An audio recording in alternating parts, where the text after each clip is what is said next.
Hello student, देखिए आज हम लोग गति का समीकरण सीखेंगे समाकलन विधि से। इसके पहले हम लोग ग्राफीय विधि समझे थे।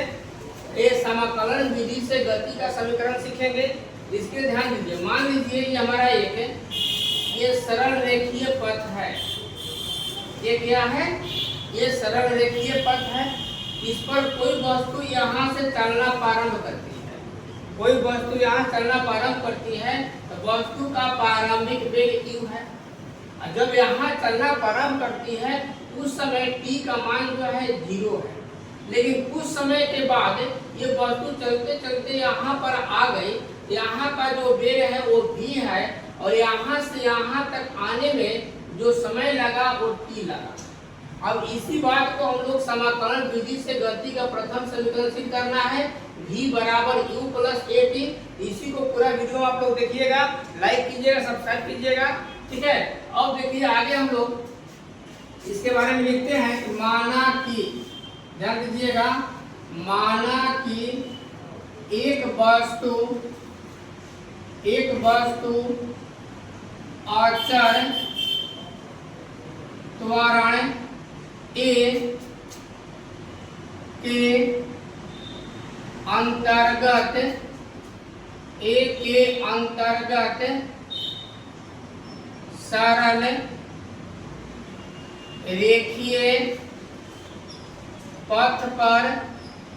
सरल रेखीय पथ पर गति कर रही है। यानी वस्तु जो है ये त्वरण का लग रहा है, ये त्वरण से सरल रेखीय पथ पर गति कर रही है। किसी क्षण कोई ऐसा पल आएगा, किसी क्षण वस्तु पर, किसी क्षण t पर, किसी क्षण t पर वस्तु का वेग v हो जाता है। यानी कोई ऐसा समय आया जिस समय पर वस्तु का वेग v हो गया। पहले का जो वेग था वो u था, उस समय t 0 था, बाद में a त्वरण के साथ वेग v हो जाएगा और समय t हो जाएगा। कोई दिक्कत नहीं है। यहाँ लिखेंगे यदि, ध्यान रखिएगा बात पर, यदि dt, d मतलब अल्प समय, d मतलब अल्प समय, यदि dt समय अंतराल, यदि dt समय अंतराल में वस्तु के वेग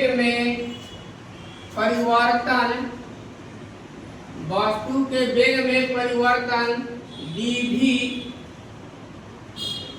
हो, यानी कि जब समय dt लिए तो वेग में परिवर्तन dv होगा।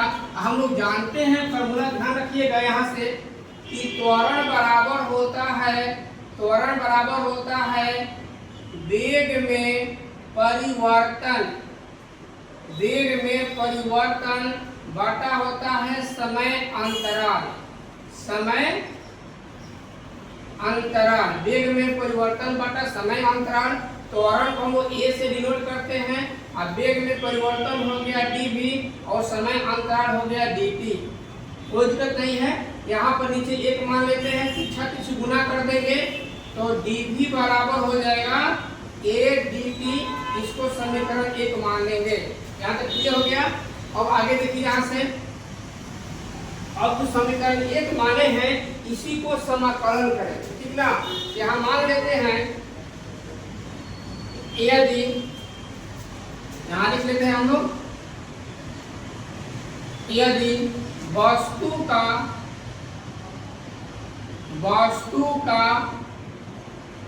प्रारंभिक वेग, वस्तु का प्रारंभिक वेग क्या है?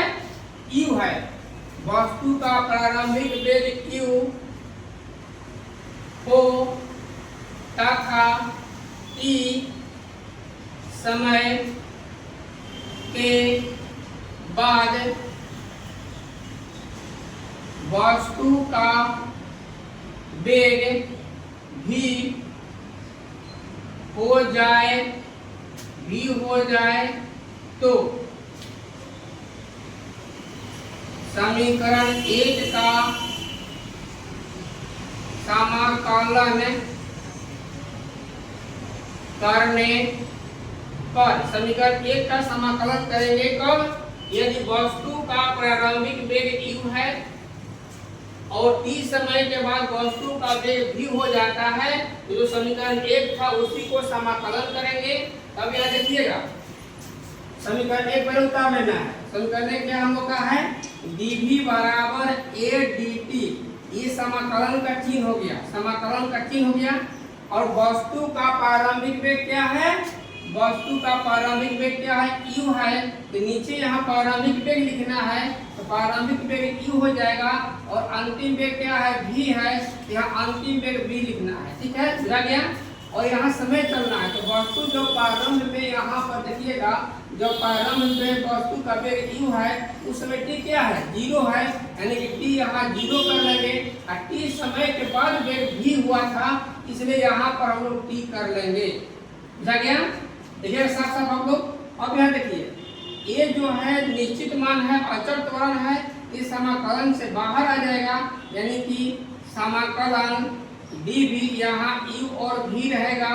इधर से ये समाकलन से बाहर निकल जाएगा और समाकलन में रह जाएगा dt, यहाँ 0 हो गया, यहाँ t हो गया। आगे देखिए यहाँ पर लाइन देखिएगा, यानी कि यहाँ पर प्रारंभिक वेग, यहाँ अंतिम वेग, यहाँ प्रारंभिक समय, यहाँ अंतिम समय।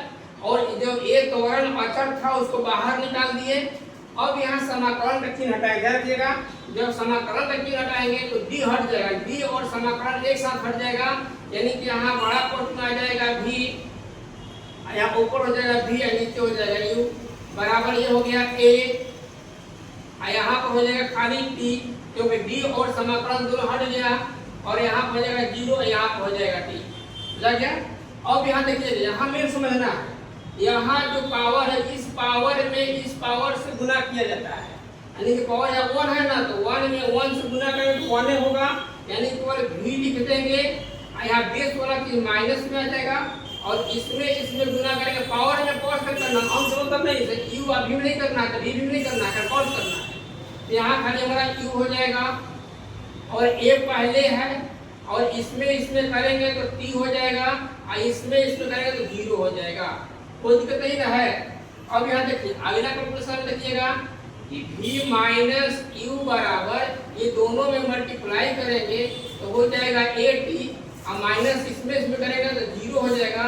यानी कि अब यहाँ देखिएगा ध्यान से, ये लाइन को फिर दोबारा लिख लेते हैं कि v माइनस u बराबर का बच गया 8t, और u को उधर कर दीजिए तो v बराबर हो जाएगा u प्लस 8t। यही हम लोग का समाकलन विधि से गति का प्रथम समीकरण निकालना था, जो हम लोग निकाल लिए। और समाकलन विधि जो है 9 और 11 दोनों के लिए बहुत इंपॉर्टेंट टॉपिक है। ठीक है, धन्यवाद। अगले वीडियो में फिर मिलते हैं।